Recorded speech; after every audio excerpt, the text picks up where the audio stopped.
আজকে আপনাদের সাথে একটা ট্রেডিশনাল অথবা আঞ্চলিক একটা খাবারের রেসিপি শেয়ার করব। ট্রাস্ট মি, এটা খেতে খুবই ভালো হয় আর অনেক ইজিলি রান্না করে ফেলা যায়।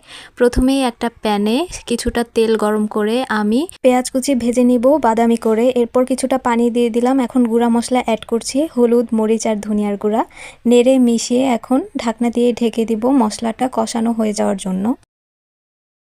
মশলা ভালো করে কষানো হয়ে যাওয়ার পর যখন দেখা যাবে উপরে তেল ভেসে উঠেছে, তখন দিয়ে দিতে হবে ট্যাংরা মাছ।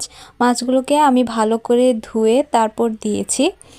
এখন সব কিছু একত্রে নেড়ে মিশিয়ে দিয়ে আরও কিছুটা পানি দিয়ে দিচ্ছি। এখন দিয়ে দিব কেটে নেওয়া আমড়া। আপনারা দেখে হয়তো অবাক হচ্ছেন যে আমি তরকারির মধ্যে কেন আমড়া দিচ্ছি। এই রান্নাটা কিন্তু আমড়া দিয়েই করা হয়। শুধু আমড়া না, আপনারা চাইলে এই রান্নাটা জলপাই দিয়েও করতে পারবেন। যখন জলপাইয়ের সিজন থাকে আপনারা চাইলে এই রান্নাটা জলপাই দিয়েই করতে পারবেন। তো মাছ আর আমড়া ভালো করে কষিয়ে নেওয়ার পর এর মধ্যে আমি বেশি করে পানি দিয়ে দিচ্ছি ঝোলের জন্য। এই রেসিপিটাতে কিন্তু ঝোল বেশি থাকে আর এটার নাম হচ্ছে টক ঝোল, তাই ঝোলটা বেশি থাকবে। ঝোল দেওয়ার পর এটাকে আমি ভালো করে বলক তুলে জাল করে নেব। শেষে কিছু কাঁচামরিচের ফালি দিয়ে আমি এই রান্নাটাকে নামিয়ে নেব। এই তো এখন একদম রেডি হয়ে গেছে।